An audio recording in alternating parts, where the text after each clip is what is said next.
Baobab Brilliance, Perspectives on Audacity, features Black women who are the embodiment of don't speak about it, be about it. Black women who write the vision and make it plain. I'm your host, Makiyah Moody. Let's get into it. Adrienne Fuller, it is lovely to see your face. Welcome to Baobab Brilliance, Perspectives on Audacity. Thank you for having me, Makiyah. How are you today? I am so glad to be here. At time of recording, it is the middle of a very hot summer here in Florida. Heat index is 105 today. That is wild and also sounds almost oppressive, honestly. It is like it is, and it makes me think. Okay, I think I want to be a snowbird in that.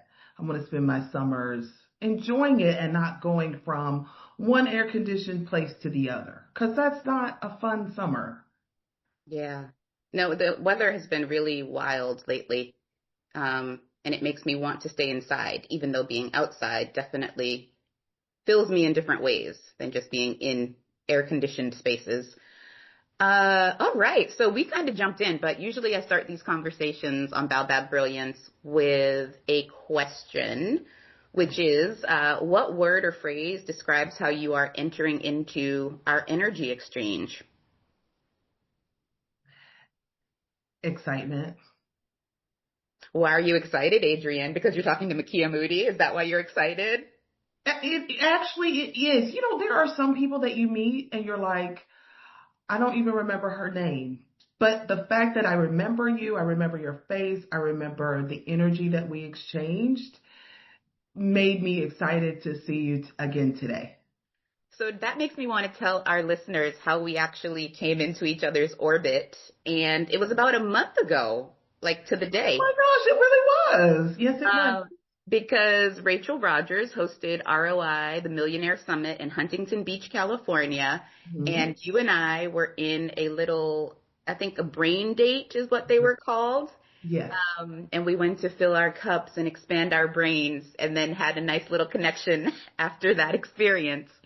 And yeah, it was quite lovely. I enjoyed ROI Summit a lot. As did I. I did. I'm glad I went. Yeah. Have you been applying any of the tips and tricks and strategies that were offered? I have, and I had a couple of really takeaway kind of breakthrough kind of moments. Do you want me to share them, or do you want me to? Sure. I mean, yeah, feel free. Okay. So first is like the consistency piece of, trying to get out and my message out into the world. And so I've made a little commitment to myself to be consistent for this amount of time. And I'm holding to it, right? Like, even if it's like repurposing content, or it doesn't have to be like brand new, the most amazing thing. It's just showing up and being consistent. And that's kind of what I found in business, right? If you want to grow it, I have to show up, and I have to show up consistently.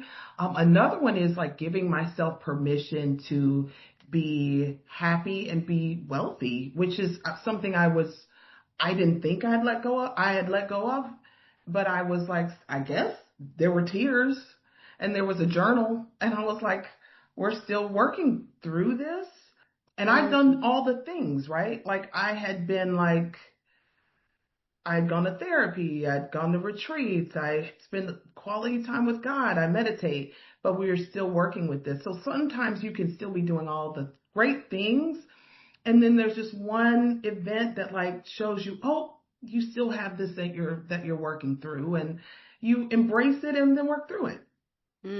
That resonates so much because I initially went to ROI Summit. It was my first one, and my LLC is turning 4 next month, 4 years old. And I want to talk to you about your business leadership journey, because you've been like a decade plus building your LLC and your company. But one of the things that struck me is that there's so many operational pieces that aren't necessarily my like zone of genius that I'm interested in. I'd rather be doing the creative stuff, like the program design and development and talking on stages and working with boards on their retreats and things of that sort. Mm-hmm. But when Jasmine Starr spoke about marketing, it made me remember that I used to post on LinkedIn blogs more often when I lived in New Orleans and would be reflecting on my work, and I kind of got away from it. And so my commitment has been similar to yours about the consistency, has been like at least once a week I want to post a LinkedIn blog. And right Mm-hmm. now I've been reflecting on the gems from ROI Summit and how I'm trying to apply them. And Mm-hmm. so, yeah, it was right on time. And I also feel like really serendipitous to have met you and other people that have just really inspired me. Mm-hmm. Because I think 4 years has felt like a long time. And then talking to you about a decade plus and like all of the different twists and turns with your company, it's like, oh, it's possible. And you have to be really intentional and thoughtful and, design it in a way that's going to be conducive to like your thriving. And so I'm excited about our conversation where we get to share more about all of the glitter that you're sprinkling in the world. Yes. And I just want to say, since you brought it up, someone once told me the first 5 years are just the absolute hardest because you're like, you let go of like, okay, I'm gonna do this. And for me, the first 5 years, I was like, oh, I said yes to starting my own business, so that's enough, right? But like, I find every level that my business goes to is another faith step that I have to take. And so, but those first 5 years, it's like you're really still throwing spaghetti at a wall. You're still trying to figure out like the clarity piece of like where you want your business to go. So I'm trying to just normalize for you and for your listeners that, hey, it's okay that those first 5 years are bumpy. Not just bumpy, Bumpy. bumpy. They are. I'm like, I always tell a story that I made a pros and cons list whether I should give my business up and just or should I keep going? And the pros and cons list says I should give it up because it was just that difficult. But I'm so glad I stuck with it. On the other side of, I work 3 days a week. And well, this summer at least, I worked 3 days a week. And even before that, I was like really leaning into like letting someone run the business. So it was like all these great, great things. And I'm making the money I want to make, which is awesome. But not everything, right? I think sometimes we're like working toward the money, working toward the money. And then you see, money can only do so much, right? And so it's been a journey that way. Awesome. So speaking about your journeys, we also had a connection since I live in New Hampshire and you went to the University of New Hampshire. I want you to tell us about the multitudes that you contain. So how did Adrienne Fuller become Adrienne Fuller? What do all the initials after your name mean? What do they represent? How have you built this company for the last decade and change? Okay. Yeah. Okay. So I'd like to talk about the multitudes first because I was thinking about this and it's so interesting. Like, I think my YouTube channel, my YouTube playlist is one of the best examples of a multitude. Like, I have, Maranatha praise and worship, I have all these things and then I'll go to like Tupac or like Nas and it's like, I have these two things in my world that make me me, right? And there are times another one really that shows up is like, I can be so confident in one area, right? Like business, like what in April, I decided to help out one of our school contracts. So I went and I was covering at a school with another speech therapist. And like the first thing she told me was like, you come in with so much confidence. You're such a confident woman. Will you be my mentor? I was like, Okay.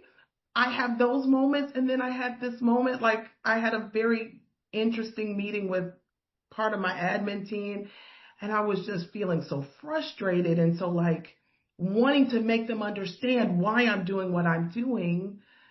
And so that felt like not being that confident because really, if you know why you're doing a thing, in the end, sometimes, or as leaders, it doesn't always matter if people get it or not, because eventually they will. But trying to convince people why you're doing what you're doing, especially sometimes employees, while they are so valuable to what I'm doing, they don't understand why I always do the things or make the decisions that I make.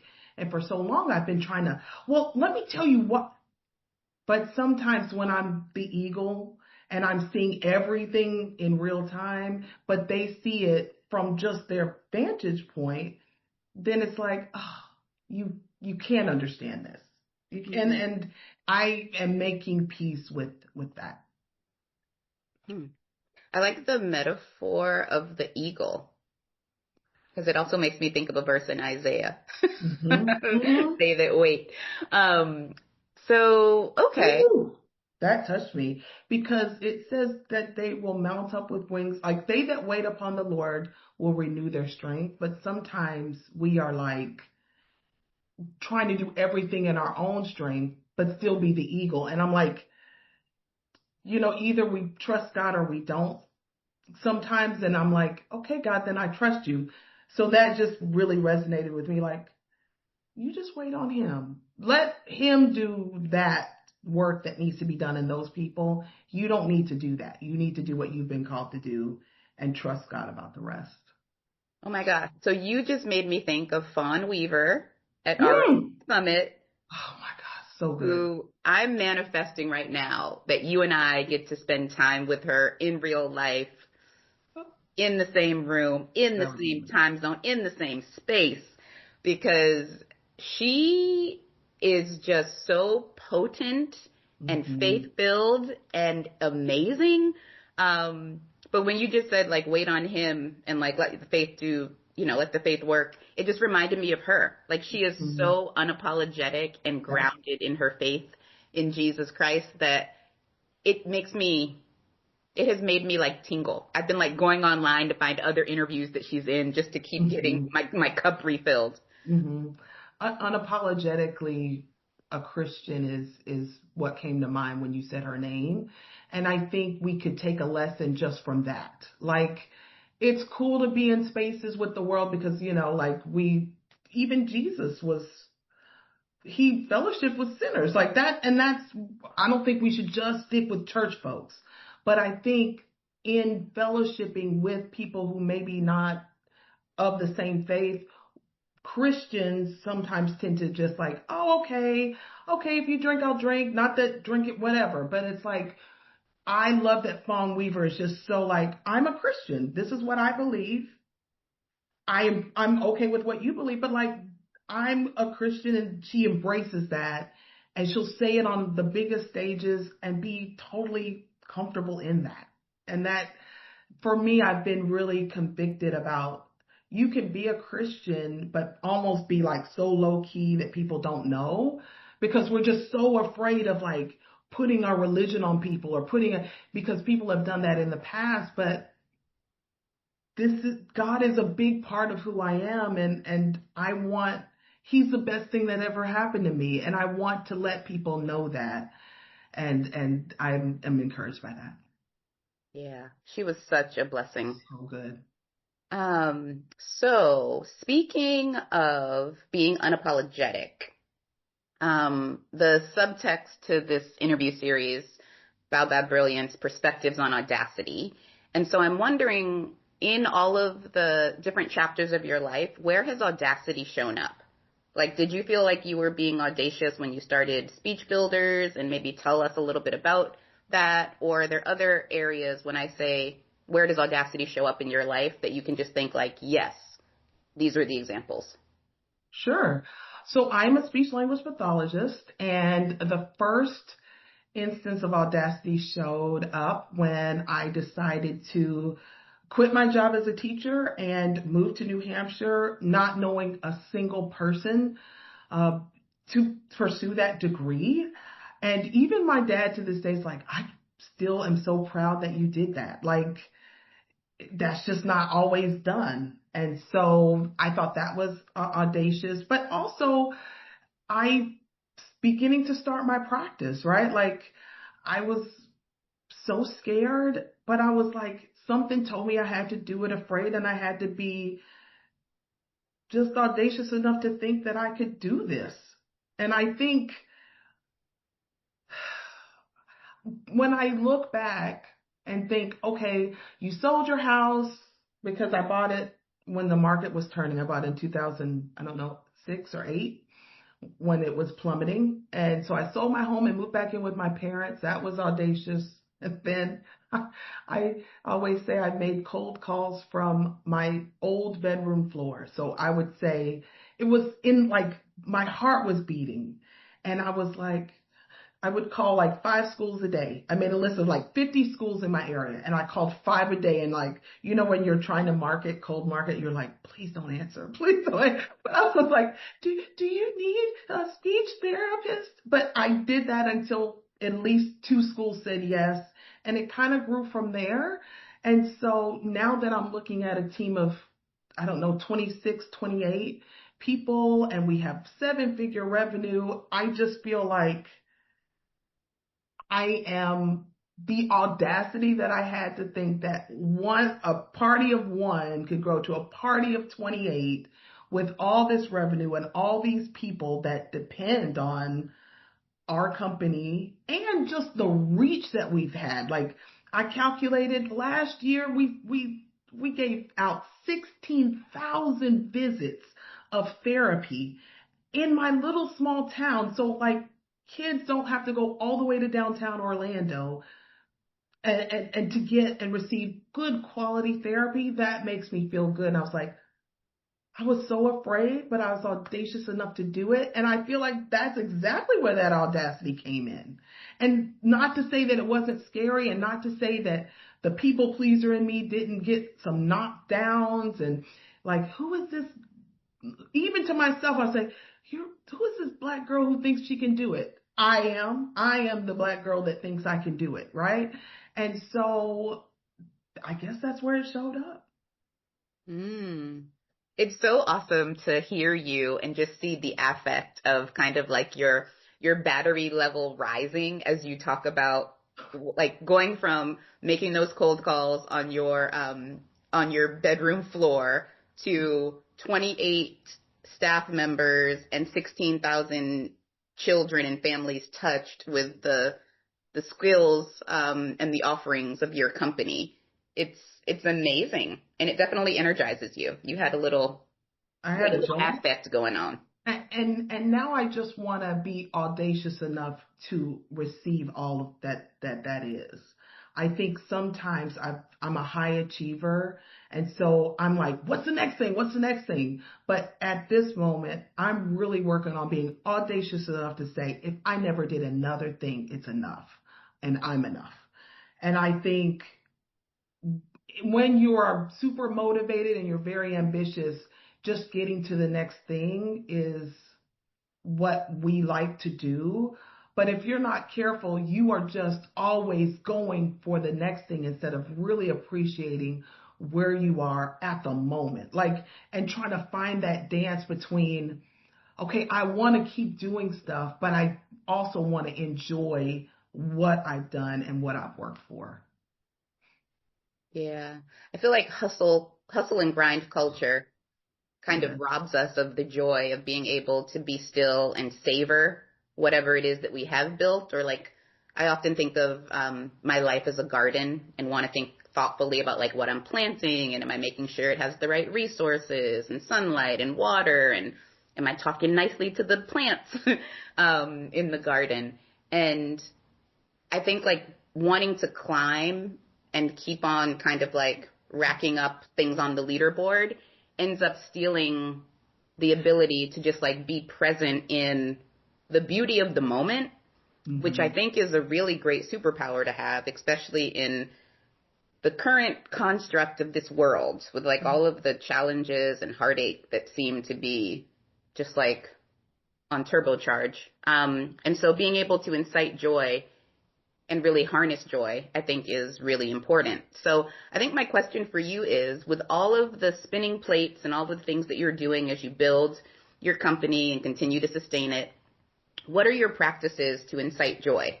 Like, where are you when you're in your happy place and just kind of coasting along and enjoying the day?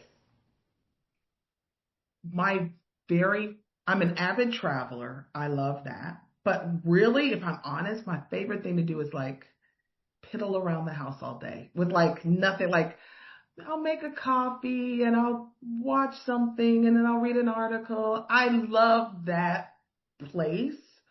And sometimes you're kind of like, well, was I productive today? What did I? And sometimes just allowing myself to do that is kind of my favorite thing. But I also am very clear about what it takes to make sure I don't get too anxious or because there was a moment, especially during COVID, that I was having horrible anxiety attacks. And I was under the care of a therapist at the time, and we were like even discussing like medication and I was just so torn, but I was like, something's not right. And for me, I've come to realize that for me, anxiety, and I always say this with a grain of salt, like if you feel like you are anxious and medication is your way out of that, that's what you should do. But for me, I was like, before I go this way, what's out of alignment? Because for me, anxiety indicates something is out of alignment in my life. And that was the way I was eating. Like we need some kale in our life.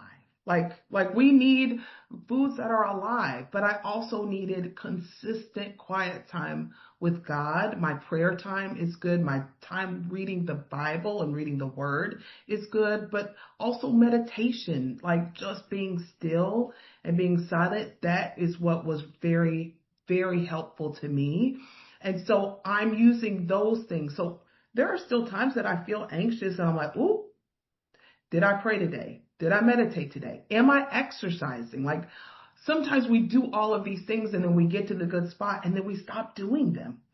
And so it is, my life is like that garden that you talked about, but so is my business. Like the things that made us great, you still have to work to keep them great.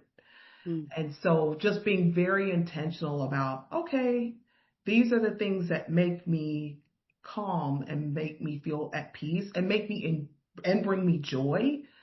And of course, like the traveling is great. I have a lot of great friends and we do a lot of dinners. I love dinners with friends. That's like my thing. That's my jam. And so, and singing brings me joy. Mm. Awesome. Yeah, I'm hearing like the intentionality around making sure that the ingredients are in the recipe for like a full life. So you talked about being in the word, singing, exercise, eating food that's alive. Like there's so many, I think, pieces of the formula. And if one is like out of whack, then it kind of cascades into a lot of Hmm. other areas. It does. Hmm. And for me, honestly, I've been really thinking about what my schedule looks like because I think in this society it's just so common for us to talk about how busy we are. In fact, the more busy we seem, the more successful we feel. But that I need to define success in another way.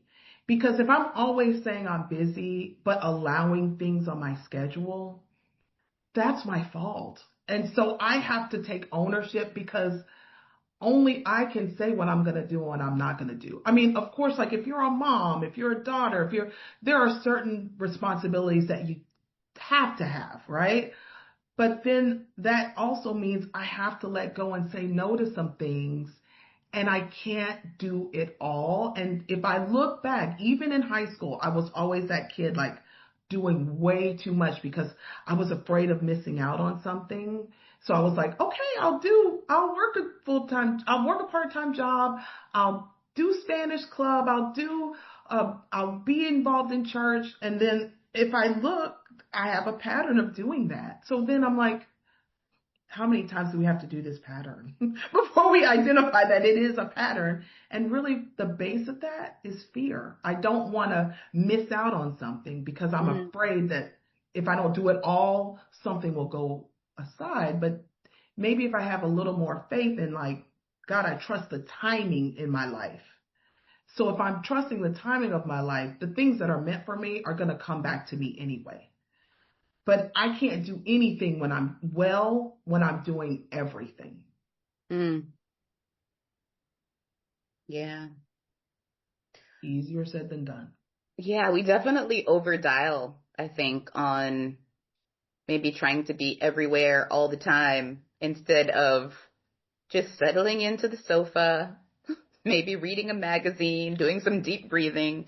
Yeah, these are all things I need to hear because sometimes it's like I get fidgety and it's like I need to go run some errands and it's like just sit down. Just sit Okay. down. Mhm. Take a nap. I'm really in a nap season. I don't know if it's the hot weather or what, but I'm just like, woo, I need a little afternoon nap. And I like them. They're great.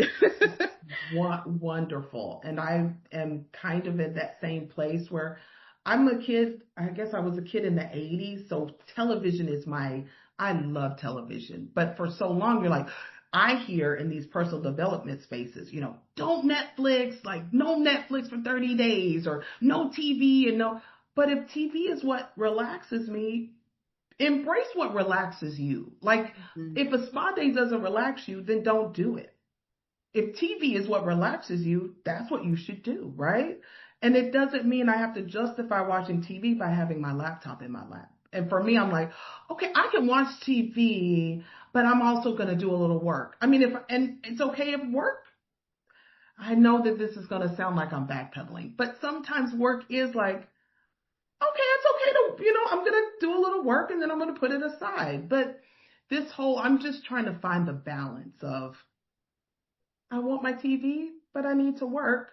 But sometimes having that start and stop time for work and then having a that time for whatever I want to do is fine. Even if it's scrolling on my phone or watching TV, as long as that is not what I do for the rest of my life. You Yeah. know what I'm saying? Like finding that balance. Yeah. It sounds like also like boundaries around how much time is given to particular activities. So at Hmm. some point, so for example, I got off Instagram and Facebook in February because I realized there were so many things on my feed that I wasn't actually consenting to. They would just kind of like be plopped there, and it was like, I don't know what this algorithm's doing, but it's jacking up my nervous system, so I don't want it. Hmm. And there was also some article or podcast that I listened to about all of the monetization of social media and just how much we think we're getting something for free, but really we're the ones that they're like profiting off of. So I was like, no thanks. But it made me also realize that sometimes I would just kind of go into this like dark hole of like scrolling through things and then I'd look up and it'd be like 40 minutes later and it's like, oh, like you could have done your invoicing. Oh, Yeah. you could have wrote those Yes. 3 emails that you've been putting off. And it kind of just like, it's like time doesn't exist the same way Hmm. when I was on social media more. And so I'm appreciating just realizing the agency and the choices. Like I'm Hmm. not just like a passive, I don't have to be passive about like what I'm putting in. I can just be like really clear. Like I've got a 10-minute limit on LinkedIn today and then move on with like, wandering the trails or trying to redevelop my sewing skills. Like there's so many things that I'm interested in that, Yeah. you have to choose. It's about being in choice. I think that's what I'm taking away from what you said. Yeah. We have like you just said, we have a choice in a lot of things that we're acting like are happening to us.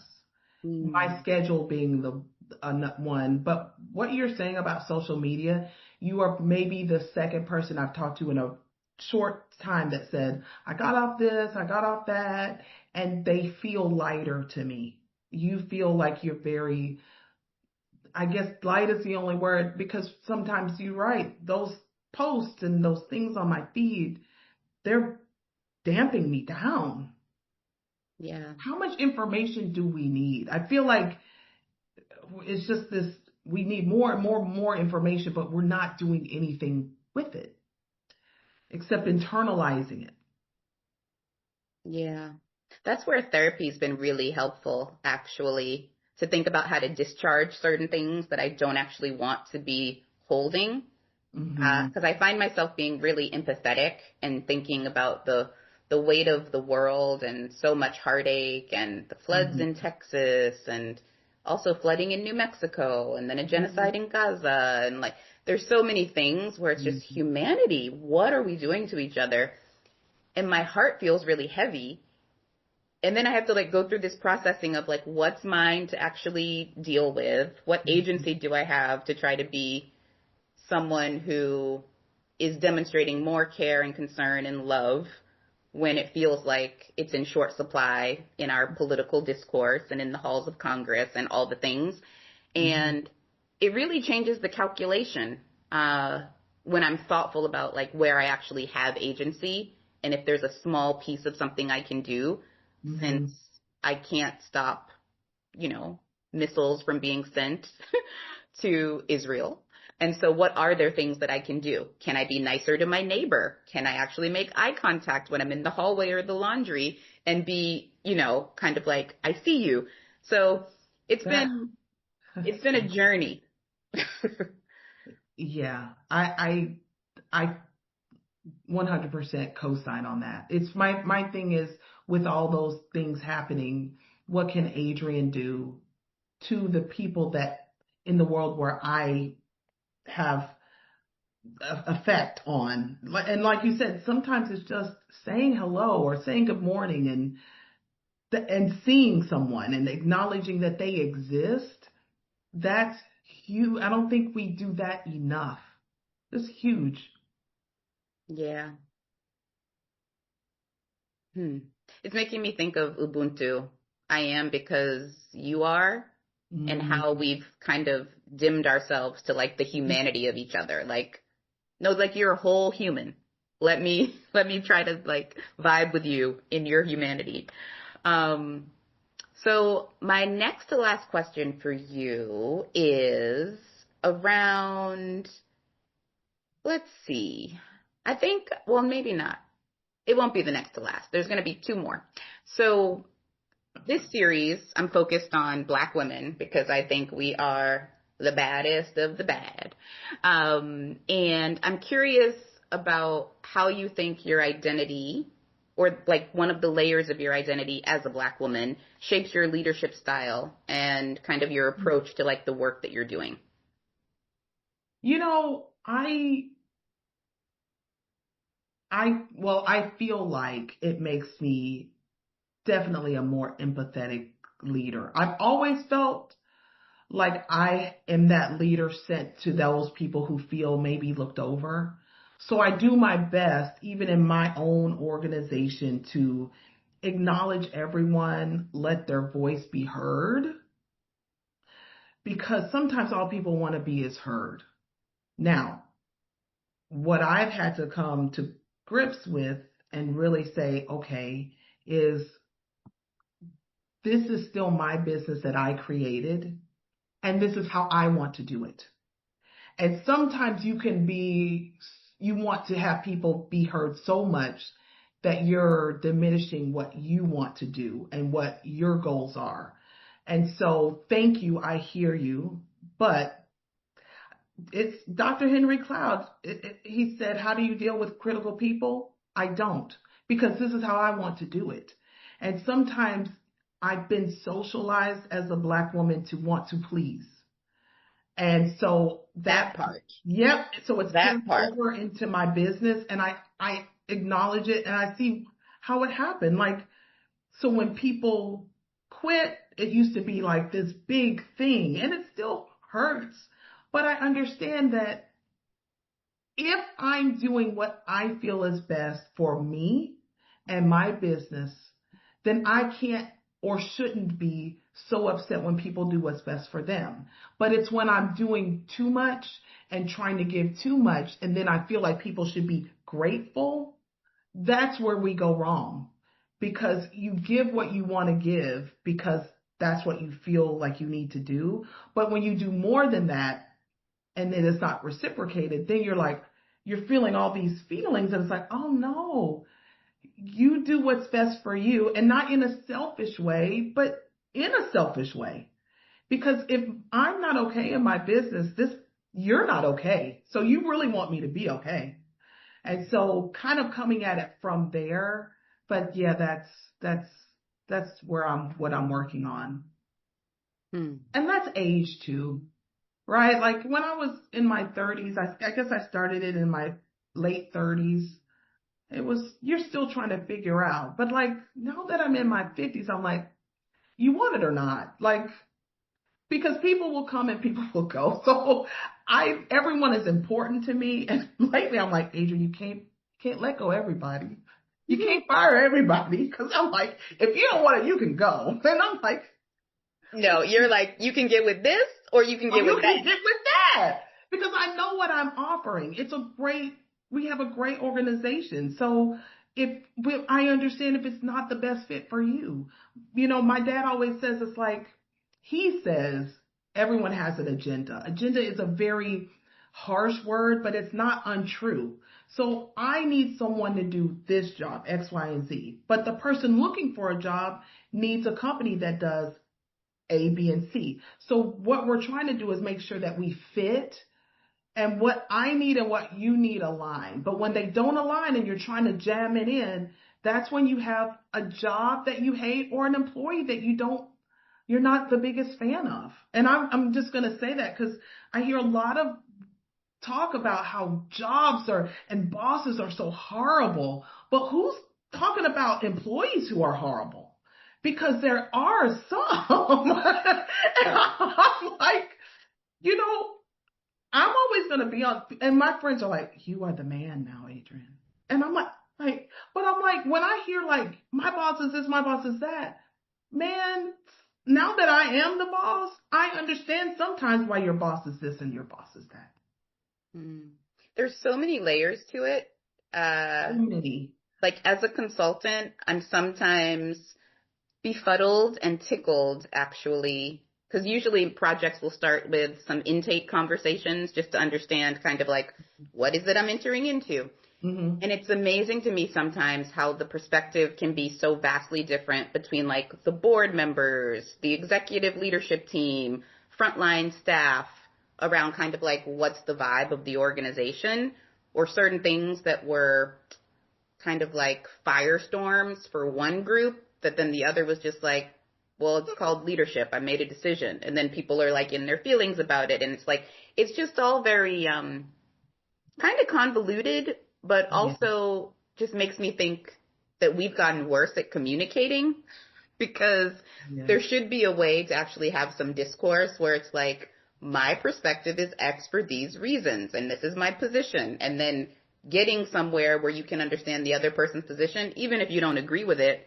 But it's like, to thine own self be true. This might not be the organization for you, and that's okay. That's okay. Um, but yeah, there's so many, I think, bad examples of organizations that have tried to shapeshift and evolve to an extent where then they end up kind of like diluting what they're meant to do because Right. the mission is no longer central. It's more about like, how do we make sure the staff is all okay? And I totally think people in organizations matter. And also sometimes things get out of whack where it's just like, no, this organization exists for me.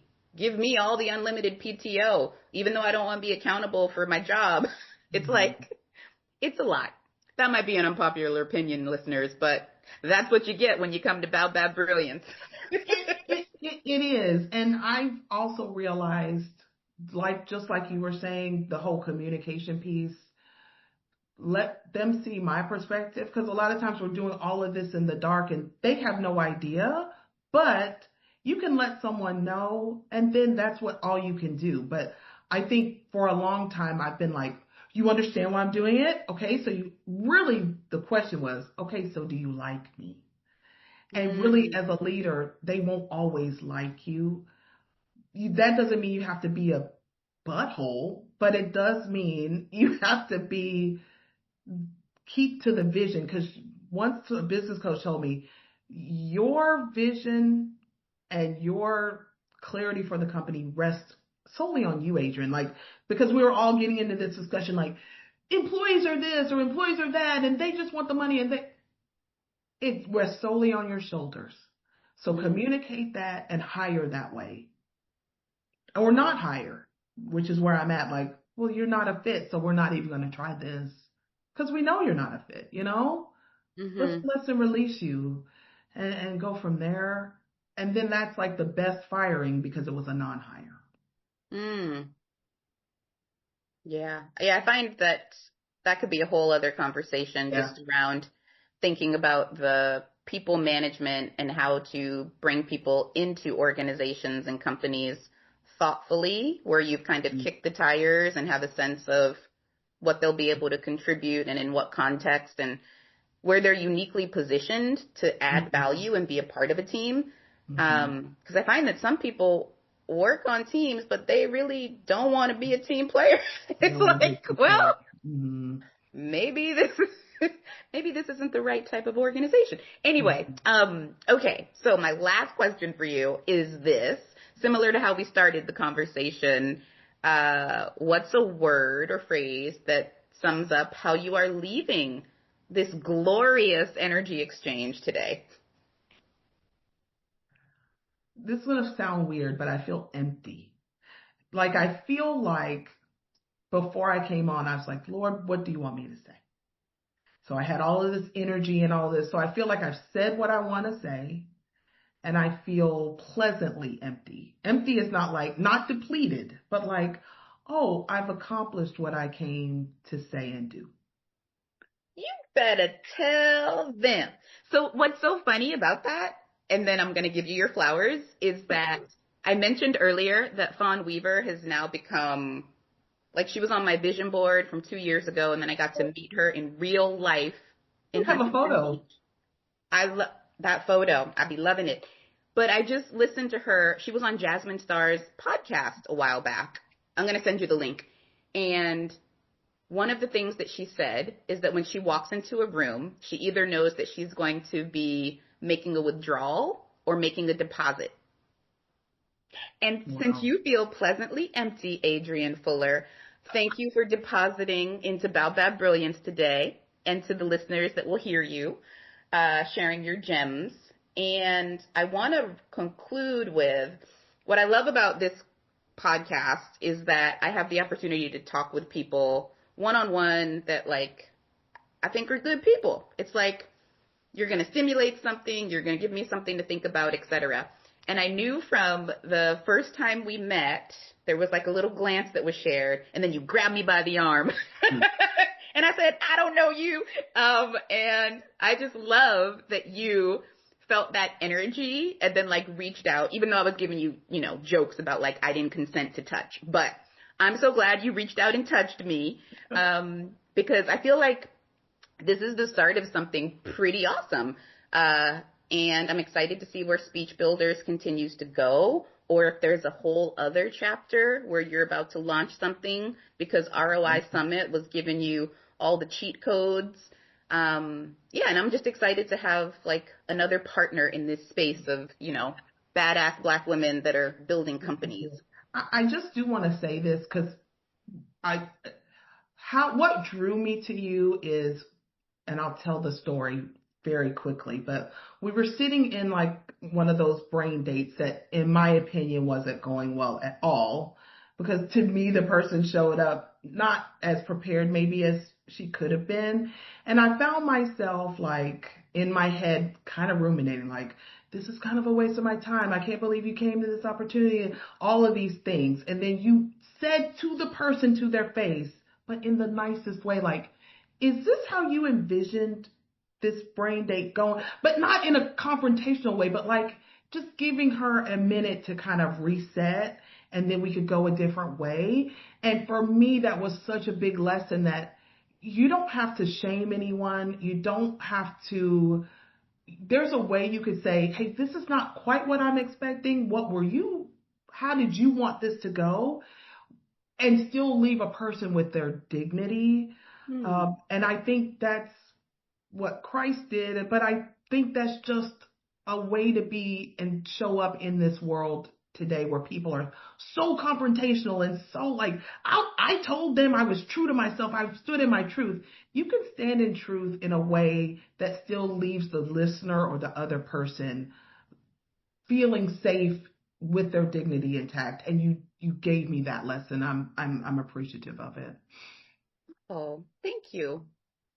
Yeah, it makes me think about the work I'm trying to do on like marrying truth and grace because I have so Hmm. many opinions and sometimes they don't get packaged in the most graceful way. So I'm glad that I was able to demonstrate that in Huntington Beach. Well, Adrienne, it's been fun. I am so glad that you It's been said great. yes to this conversation. Thank you for having me. It's been great. You inspire me. Oh, well, it's mutual. We're going to build something together. Let's build something. All right. Take care.